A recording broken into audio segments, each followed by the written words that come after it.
El propósito del Espíritu Santo de Dios, en vista de que el Espíritu Santo viene en Pentecostés, en vista de que el Espíritu Santo viene en Pentecostés, es algo que nos comprueba, nos confirma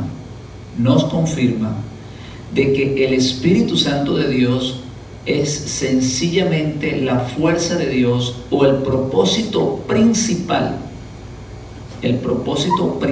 de Dios con el Espíritu Santo es establecer su ley en nuestros corazones. En el día de Pentecostés se celebraba el recibimiento de la Torá. O sea, más adelante, cuando ellos entran en la tierra prometida, lo acompañan con una fiesta agrícola. Pero el día de Pentecostés fue el día cuando Moisés recibe la ley y que Dios le entrega la ley al pueblo.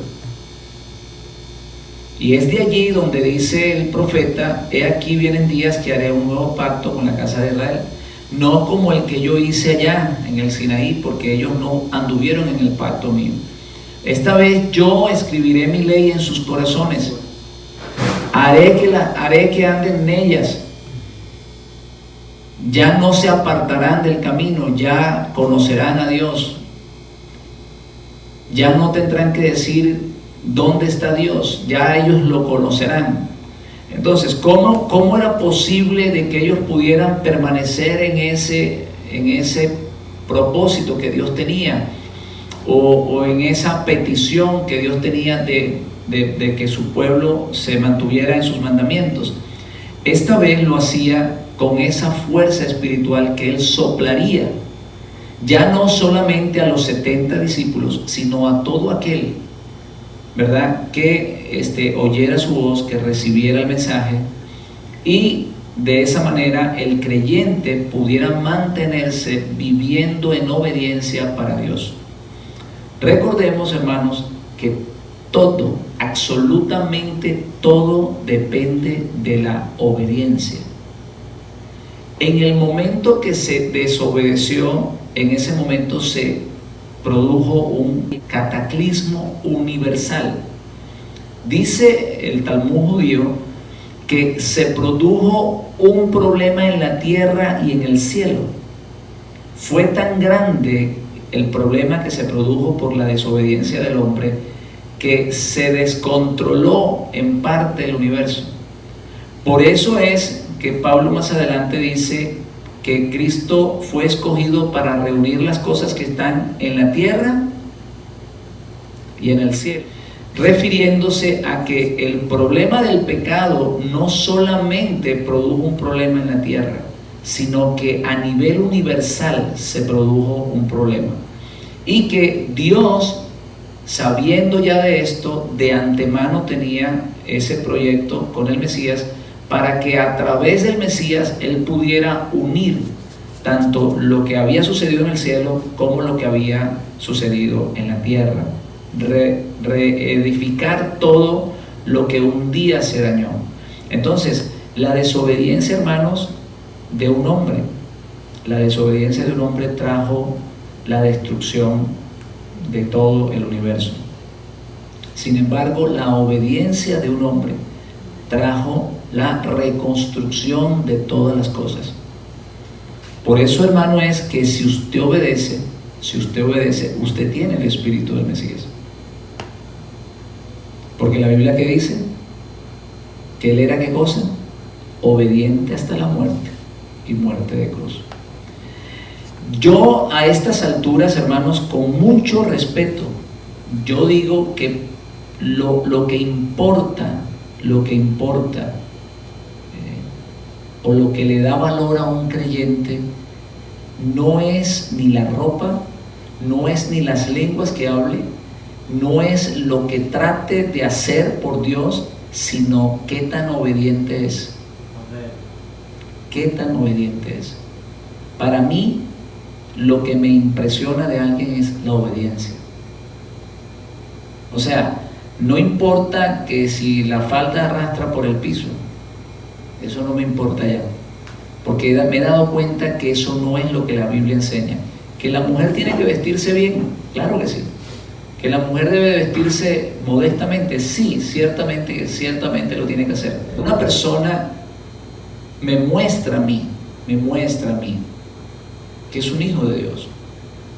Me muestra a mí que es un hombre que tiene el poder, que tiene el Espíritu de Dios cuando es obediente.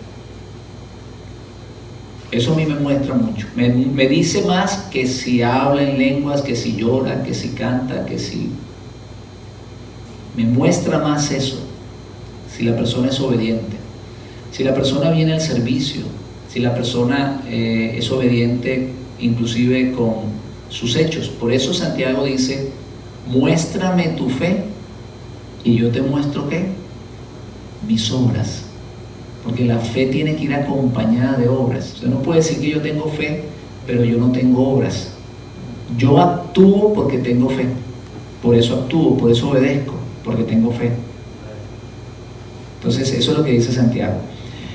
Así que el Espíritu Santo de Dios viene precisamente en el día de Pentecostés, porque era el día que Dios le entregó la ley al pueblo. Así que la prioridad del Espíritu de Dios en el creyente es que guarde los mandamientos. No hay otra prioridad.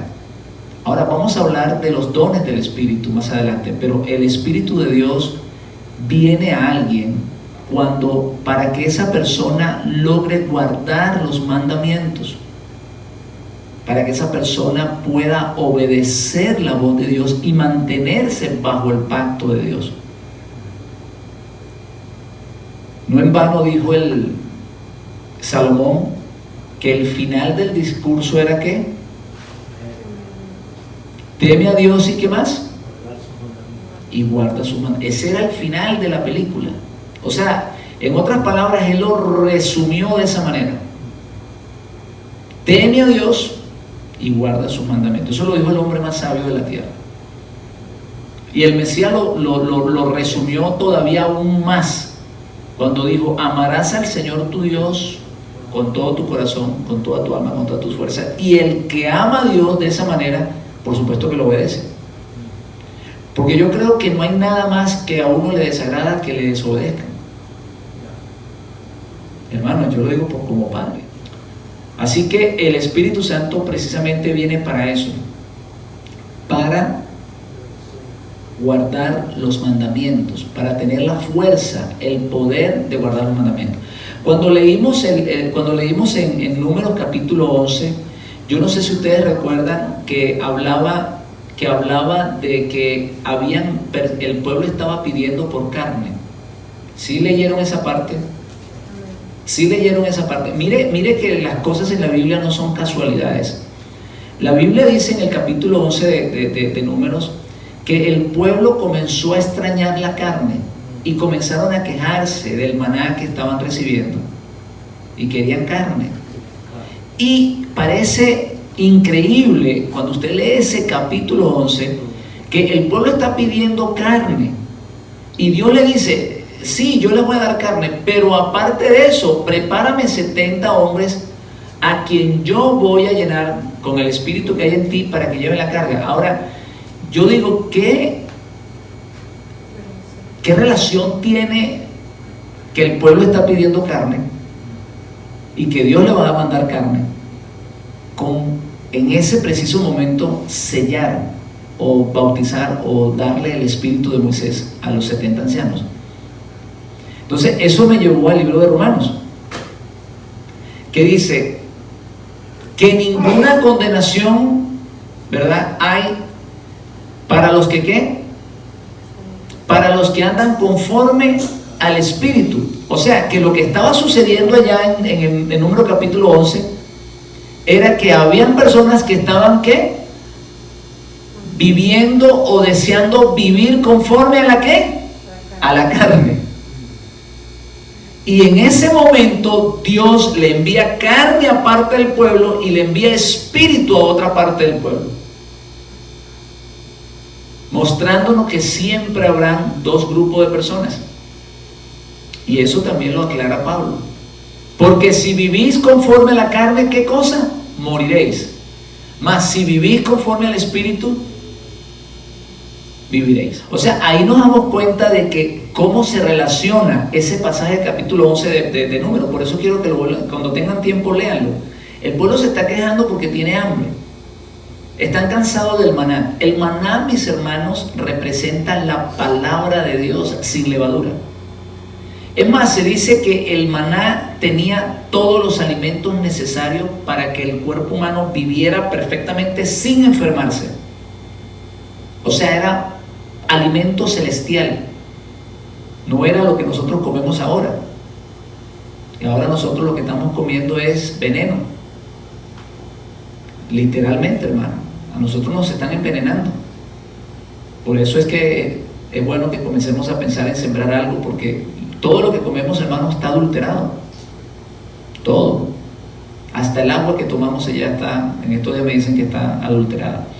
Entonces, el que está pensando en la carne, eso es lo que pide.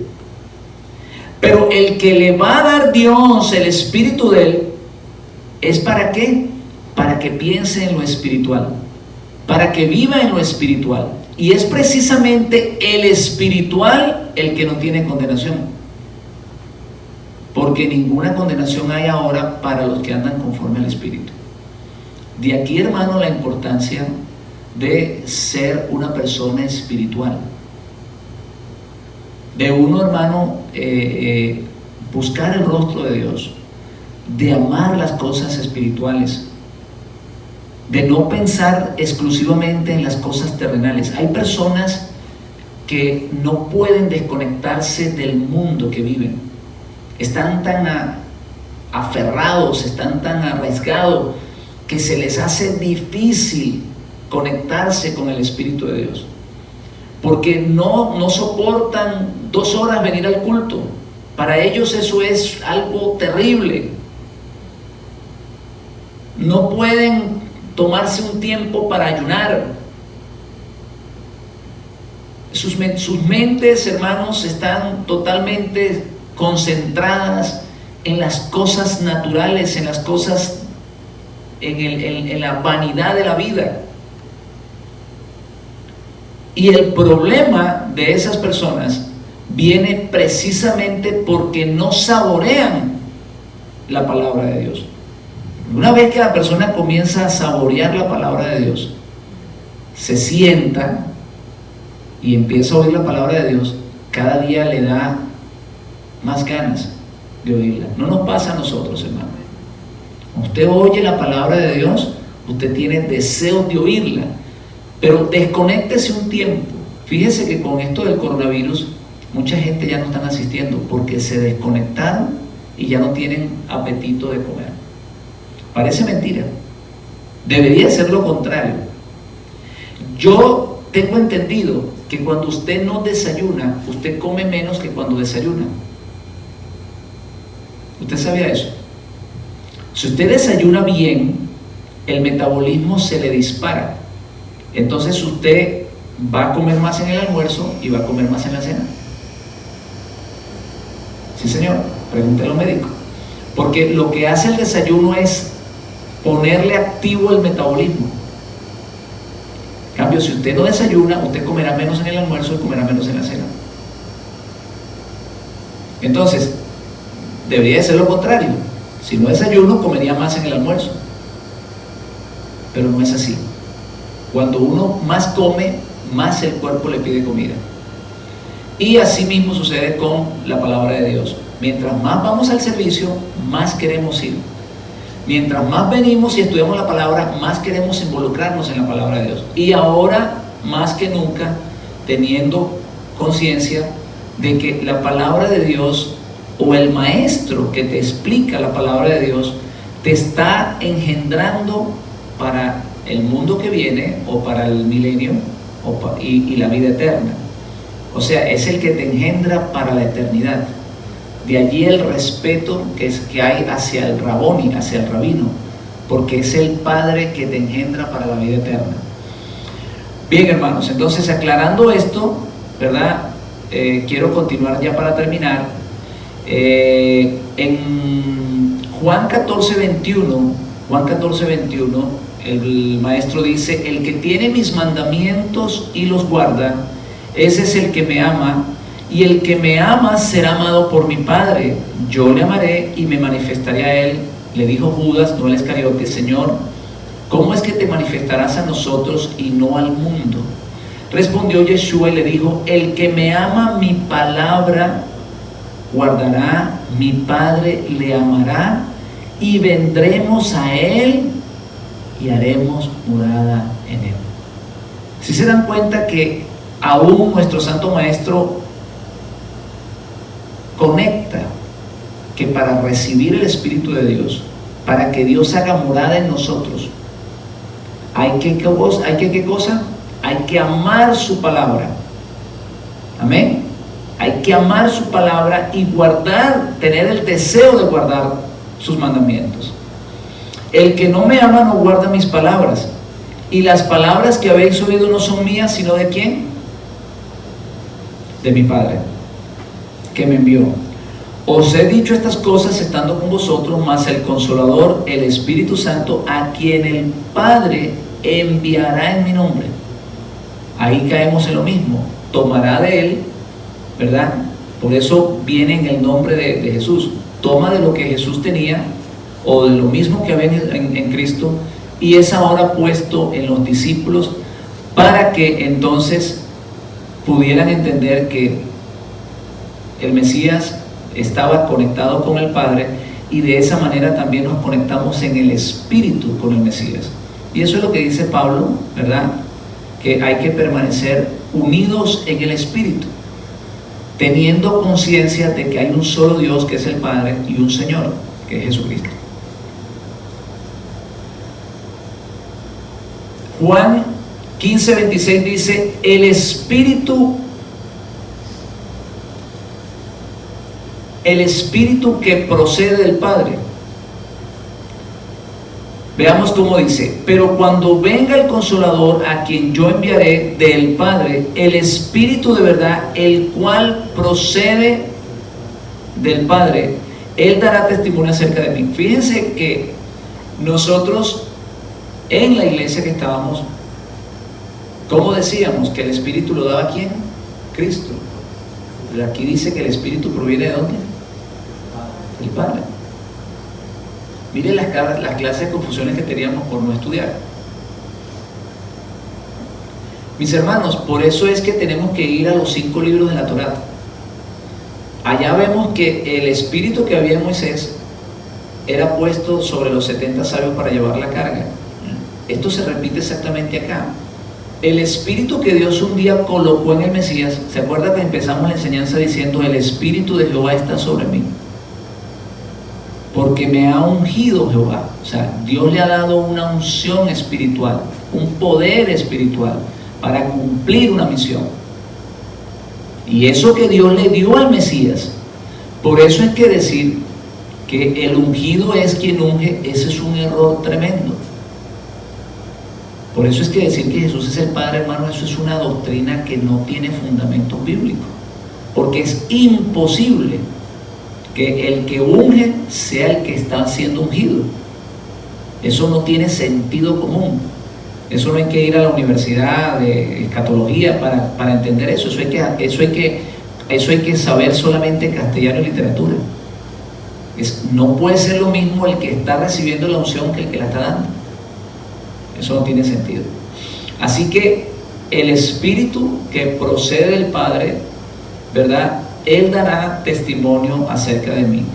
Cuando Dios, hermanos, cuando Dios te da ese Espíritu de verdad, ese Espíritu te guía a la verdad. Nosotros tenemos que preguntarnos si algún día lo tuvimos. No sé. Porque si teníamos ese Espíritu que nos guiaba a la verdad, si lo teníamos, fue lo que nos inquietó a buscar la verdad. Pero si estamos en confusión, entonces hay como una cierta duda. ¿Por qué yo trato de hablarle a alguien ahora que está allá en el otro campamento y no entiende y no comprende? Y yo me pregunto, ¿qué espíritu hay allá que no lo puede guiar a la verdad? Eso me preocupa, a mí me preocupa eso. Por eso yo lo digo con mucho respeto. No lo puedo reafirmar, no lo puedo afirmar de ninguna manera. Pero si la persona tiene el Espíritu que lo guía a toda verdad, el Espíritu tiene que reargudirlo. O probablemente sea que en el momento que usted le dice la palabra, la persona no lo recibe, aunque tenga el Espíritu de verdad. Pero con el tiempo la palabra lo vence, porque el espíritu que está en él comienza a discernir.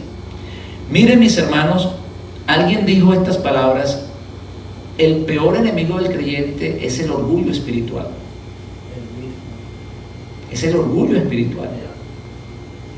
¿Qué me vas a enseñar tú a mí? Eso fue lo que pasó con los líderes religiosos de la época del Mesías. Ellos se creían que ellos eran los doctores de la ley y que no los podían corregir bajo ninguna circunstancia. Cuando una persona tiene un puesto, por eso es que, hermanos, eso de los puestos dentro de las organizaciones, eso es peligrosísimo.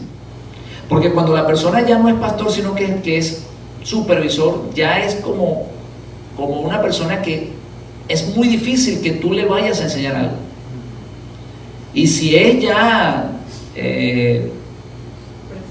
presidente o perteneciente a la Junta General, mucho más difícil. Romanos 8, 5 al 10 dice: porque los que son de la carne piensan en las cosas de la carne, pero los que son del Espíritu en las cosas del Espíritu. Porque el ocuparse de la carne, ¿qué cosa es? Muerte, pero el ocuparse del Espíritu es vida. Tenemos que tener tiempo, hermanos, para nosotros estudiar la palabra de Dios y para preocuparnos de las cosas espirituales. Por cuanto los designios de la carne, ¿qué cosas son? Enemistad contra Dios, porque no se sujetan, mire qué dato tan interesante esto, no se sujetan a la ¿qué? A la ley de Dios. Por eso les estoy diciendo que en el Pentecostés viene el Espíritu Santo para que Dios pueda sembrar su ley en nuestros corazones. ¿Por qué? Porque el que no se está sujetando a la ley, ¿verdad? ¿Qué cosa? Está viviendo en la carne. Eso es lo que está diciendo Pablo. Por cuanto los designios de la carne son enemistad contra Dios, dice, porque ese designio no se sujeta a la ley de Dios, ni tampoco puede. Y los que viven según la carne no pueden agradar a Dios. Así que una persona que trate de vivir una vida cristiana o una vida piadosa en la carne no le está agradando a Dios. La persona piensa que lo está haciendo, pero no le está agradando a Dios. Aleluya. Mas vosotros, dice Pablo, no bebís según la carne, sino según el Espíritu, si es que el Espíritu de Dios mora en vosotros. Si alguno no tiene, aquí viene lo que estaba explicando, el Espíritu de Cristo. Y se dan cuenta cómo ahora entendemos lo que dice Pablo. Si el Espíritu de Dios, claro, es el Espíritu de Dios, y luego dice el Espíritu de Cristo. ¿Por qué? Porque Dios había puesto de su Espíritu, ¿dónde? En Cristo, y ahora estaba colocando el Espíritu que estaba en Cristo, ¿dónde? En los creyentes, para que tengamos ese mismo sentir. Por eso es que el Mesías le dice a los discípulos, para que todos seamos, ¿qué cosa? Uno, como yo y el Padre somos uno. Tenían un mismo sentido. No era una unidad física, sino una unidad espiritual. El Espíritu del Mesías viene a nosotros para que tengamos un mismo sentir. Miren, mi hermano, la iglesia no tiene un mismo sentir. ¿Por qué? Porque nosotros estamos ahora preparándonos porque algo se aproxima, porque probablemente venga hambre sobre la tierra, porque nosotros sabemos que la iglesia no se desaparece, sino que la iglesia va a pasar por la tribulación. Pero ¿qué están diciendo las otras personas? Que se van en una nube y que a ellos no les interesa, así que por lo tanto ellos no se están preparando. Algo que produce un gran problema, porque si esa gente no se prepara y el día que venga el hambre, esa gente va a tener que hacer como las vírgenes esas de pedirle el aceite a las otras que estaban preparadas. Entonces, ¿se dan cuenta que no hay un mismo sentir? O sea, hay algo, no estamos unidos en el Espíritu. Mientras una parte de la iglesia dice que existen 3 personas en un Dios, otros dicen que Dios se manifiesta de diferentes maneras. No hay un sentir. No hay un sentir. Entonces, aún la misma iglesia cristiana, por ejemplo, el caso de los adventistas dice que hay que congregarse el sábado, los otros cristianos dicen que el domingo. Y los adventistas mueren por el sábado. Los testigos de Jehová no diezman. Ellos dicen que ellos no. Yo le pregunté el otro día, ¿cómo hacen para los pastores? ¿Cómo hacen para vivir? No, pues ellos trabajan. Y yo me preguntaba, ¿no? ¿Y qué pasa si el pastor está un poco enfermo? Pues no puede ser ministro. No puede ser ministro porque se enfermó, no puede ser ministro. O si está débil físicamente, no puede ser ministro porque tiene que trabajar. O sea, son doctrinas, la misma doctrina cristiana está dividida totalmente. Los bautistas dicen una cosa, los metodistas dicen otra cosa, los católicos dicen una cosa, los presbiterianos dicen otra cosa. O sea, hay una división completa, no hay una unidad espiritual. ¿Por qué no hay esa unidad espiritual? Porque no tienen ¿qué? El Espíritu de Cristo. ¿Cuál es el Espíritu de Cristo? El Espíritu de establecer el reino de Dios. Para el Mesías no hay otra cosa más importante en el mundo que establecer el reino de Dios. Lo vimos, lo hemos estudiado. Ese era el propósito de él. Arrepiéntanse porque el reino de los cielos ha llegado. El Mesías no solamente es que es su propósito, no solamente es que es su anhelo, sino que es su función. La función del Mesías es establecer el gobierno milenial. Entonces, si nosotros, por ejemplo, tenemos ese sentir que hay en Cristo, de que queremos que el Mesías venga para que se establezca el gobierno milenial, pero otras personas están diciendo, no, a mí no me importa que venga el Mesías porque yo de todos modos me voy para el cielo, para otro lado. No tenemos el mismo sentido. Estamos en una división espiritual. Entonces, la iglesia cristiana se está desmoronando porque no ha consolidado no tiene la conciliación, no está consolidado espiritualmente, no hay unidad espiritual. Así que lo que está diciendo aquí el apóstol Pablo es que si tú no tienes ese sentir que hay en Cristo, si no tienes ese espíritu, entonces no es de él, no es lo que Cristo quiere. Alabanzas al Señor. Una vez más vemos que Dios es el que da el espíritu, así como se lo dio a Cristo. Una persona que tiene el espíritu de Cristo debe sentir el deseo de agradar a Dios. Una persona que dice tener el espíritu de Cristo debe de tener el deseo de agradar a Dios obedeciendo los mandamientos. El Salmo 40, refiriéndose al Mesías, dice: el hacer tu voluntad, Dios mío. Eso es un salmo mesiánico. El hacer tu voluntad, Dios mío, me ha agradado. Y dice: y tu ley, tus mandamientos, están en medio de mi corazón. Eso es un salmo mesiánico. Se refiere al Mesías. Alabanzas al Señor. El Salmo 119, ni contar. Si usted lee, se lo recomiendo, hermano, los primeros versículos del Salmo 119 solo hablan de los mandamientos de Dios. Hablan acerca de la palabra de Dios. Aleluya, que son dulces, que son agradables, que hay grande galardón, que hay... Todo eso se refiere a guardar los mandamientos de Dios. Por eso se dice que es el Salmo de la palabra. Hay un ejemplo en Primera de Reyes, con eso voy a terminar. ¿Se acuerdan de aquella viuda que obedeció al profeta? ¿Se acuerdan que hay una viuda que necesita que sus hijos sean libres porque ella es una viuda y el esposo debía una plata? Y para la época del profeta Eliseo, los hijos tenían que pagar la deuda de los padres. Entonces ella le dice al profeta, le dice: mis hijos van a quedar esclavos porque mi esposo tenía una deuda y no la pudo pagar. Entonces el profeta le dice que llene, ¿qué cosa? Consigue muchas vasijas, ¿verdad? Y comienza a llenarlas de aceite. ¿Qué hizo la mujer? La mujer solo tenía una vasija en la casa. el profeta le dice, tienes que ir a buscar muchas vasijas, tráelas a tu casa, y de la que tienes allí en tu casa, vas a comenzar ¿a qué? A rellenar las vasijas vacías. Esta mujer obedeció la voz del profeta. De una vasija sacó cientos de vasijas. Con ese aceite, ¿qué hizo ella?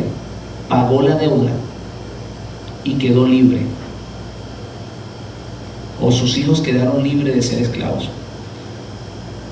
El obedecer la voz de Dios siempre te trae libertad. Siempre te trae libertad. Cuando nosotros, ¿verdad?, nos cerramos al llamamiento de Dios, estamos siempre encadenados. Pero cuando Dios nos llama y nosotros obedecemos su palabra, entonces Dios nos puede libertar. Lo que Dios está haciendo en este tiempo es enviando su palabra para sanar los corazones de las personas, para libertarlos. Dios lo está haciendo, no depende de Dios ahora, depende de que la persona lo reciba y lo oiga. Por otro lado, vemos el caso de Elías, que tenía hambre, ¿verdad? Y también le dice a una mujer que le prepare, ¿qué cosa? Una torta con aceite. Elías le dice, prepáramela a mí primero. Prepáramela a mí primero. Y luego entonces comerán tus hijos, o comerá tu hijo. Miren que ella obedeció la voz del profeta. Y dice que nunca le faltó ni el aceite, ni el pan, ni la harina. Tanto el aceite como la harina son, ¿qué cosa? Son representantes o son figuras del Espíritu Santo de Dios y de la palabra de Dios. Cuando hay una congregación que obedece a su pastor, cuando hay una congregación que apoya a su pastor, entonces siempre Dios tendrá, ¿qué cosa? Aceite y pan para darle a las vasijas, para darle al pueblo. En otras palabras, el obedecer a Dios, por eso Samuel dijo que era mejor que los muchos sacrificios. Cuando el creyente obedece al pastor y se compagina con el pastor, entonces recibe no solamente lo que el pastor le va a dar, sino lo que Dios le va a dar al pastor para dárselos a ellos. El Mesías le dice a los discípulos, no se me vayan de Jerusalén. ¿Y qué hicieron ellos? Se quedaron. ¿Y qué fue lo que sucedió? Lo que había en él fue transmitido a ellos. Lo que estaba en el Mesías, Dios lo sacó y se lo dio ¿a quién? A aquellos que obedecieron. Yo les garantizo que los que fueron llenos del Espíritu Santo fueron los que obedecieron la voz del Maestro. A esos que le dijo, no se vayan de Jerusalén y esperen la promesa del Padre. Entonces, hermanos, el obedecer al ministro mantendrá tu vasija llena. Dios le dará al ministro. Por eso es que cuando hay una iglesia que apoya a su ministro, Dios, hermano, se lo garantizo, Dios le da palabra al ministro. Porque es que Dios no es injusto. Si hay un pueblo que está apoyando al pastor, que está apoyando al que trae la palabra, Dios no va a dejar ese pueblo sin comida. No lo va a dejar sin comida, porque ese pueblo tiene ansiedad de recibir la palabra. Y Dios le va a dar la revelación al pastor, aunque el pastor no la quiera. Así de sencillo. A lo mejor no la está buscando y Dios se la va a dar. Aleluya.